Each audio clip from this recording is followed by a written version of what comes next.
Hello dear students, welcome back to my channel physics SPC electromagnetic induction का एक question.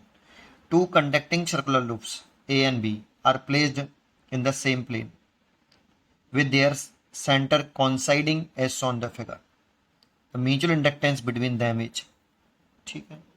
देखो, two coils के बीच में जो म्यूचुअल इंडक्टेंस होता है उसका फॉर्मूला होता है phi secondary total flux, secondary coil से पास होने वाला total flux equal to M I P.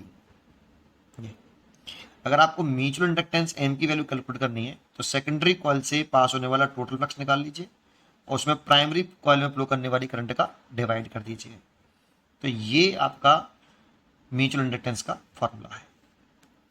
अब हमें अगर टोटल फ्लक्स निकाल लें प्राइमरी कॉइल से, सॉरी सेकेंडरी कॉइल से पास होने वाला, और यहाँ पुट कर दें, लेकिन इंपॉर्टेंट बात इसमें बताया तो है नहीं कौन सी कॉइल को प्राइमरी माने और कौन सी कॉइल को सेकेंडरी माने। जानते हो, प्राइमरी कॉइल में प्राइमरी कॉइल के करंट के कारण, प्राइमरी कॉइल में करंट है तो प्राइमरी कॉइल के करंट के कारण सेकेंडरी कॉइल से फ्लक्स निकालना जिससे इजी हो,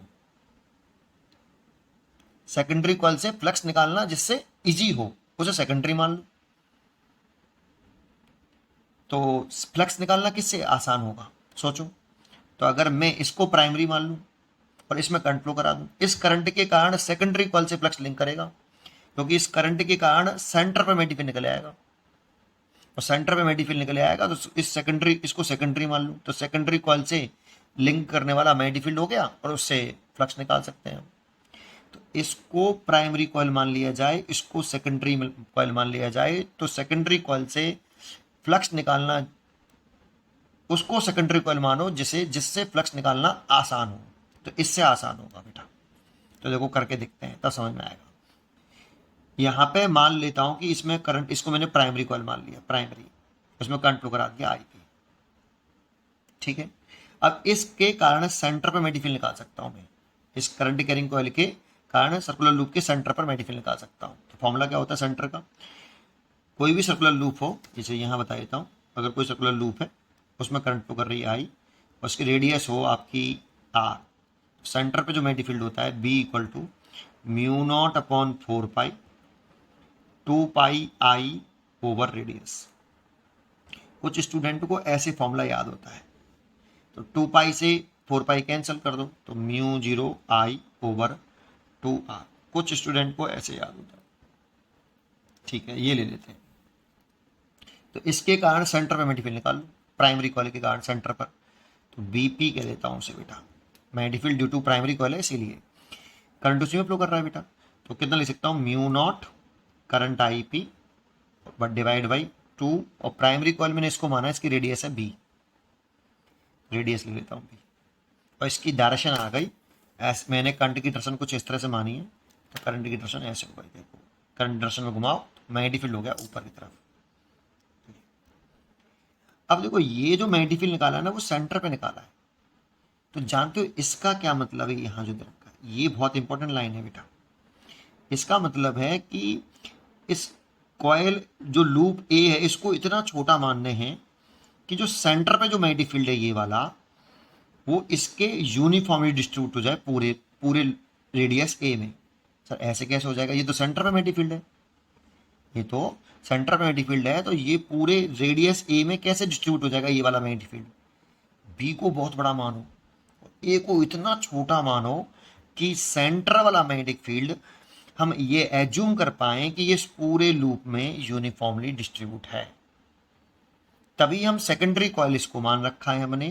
तो सेकेंडरी कॉइल से जो फ्लक्स पास होगा टोटल इज इक्वल टू, ये सेंटर वाला मैग्नेटिक फील्ड ही इसे लिंक कर रहा है ना, इस वाले एरिया से कितना मैग्नेटिक फील्ड लिंक कर रहा है, ये वाला सेंटर पर जो मैग्नेटिक फील्ड है वो बीपी, और एरिया लिखते हैं ए और एंगल लिखें तो बी की डायरेक्शन किधर आ रही है ऊपर, और एरिया की डायरेक्शन प्लेन के परपेंडिकुलर बाहर की तरफ होती है, तो एंगल तो 0 डिग्री हो गया।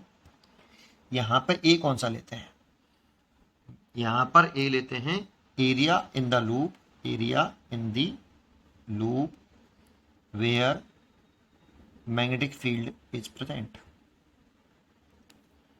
तो सर ये तो सेंटर पे मैग्नेटिक फील्ड है, तभी तो वो छोटा मानो इतना कि पूरे में यूनिफॉर्मली डिस्ट्रीब्यूट मान लें, तभी एरिया ले पाओगे छोटे लूप का।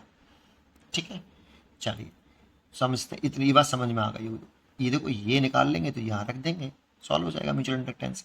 बीपी की वैल्यू कितनी, म्यू जीरो आई पी बटे 2b, और एरिया किसका, जिसमें मैडी फील्ड प्रेजेंट, तो मैडी फील्ड तो इतने एरिया में प्रेजेंट, तो इसकी रेडियस कितनी है ए, तो कितना एरिया हो जाएगा, सर्कल है तो सर्कल का एरिया पाई है स्क्वायर, ए की वैल्यू पुट कर दी एरिया। ठीक है, अब ये वाली वैल्यू यहाँ पुट कर दो, या फिर यहाँ से फाई एस टी की वैल्यू ये वाली पुट कर दो, phi S T equal to M I P, ये phi S T, T for total, secondary coil से पास होने वाला टोटल फ्लक्स। ठीक है, तो इसकी वैल्यू हुई M I P is equal to mu naught I P over 2b into pi A square. तो देखो आई पी से आई पी कैंसिल, एम निकले आया ऐसा, mu zero pi A square upon 2b, ये आंसर हो गया। तो कौन सी चॉइस है चेक करो, mu zero pi A square upon 2b, यही ठीक है, ए चॉइस इज करेक्ट। ठीक है, पढ़ते रहिए और खुश रहिए। उम्मीद करता हूँ कि आपको जरूर समझ में आया होगा।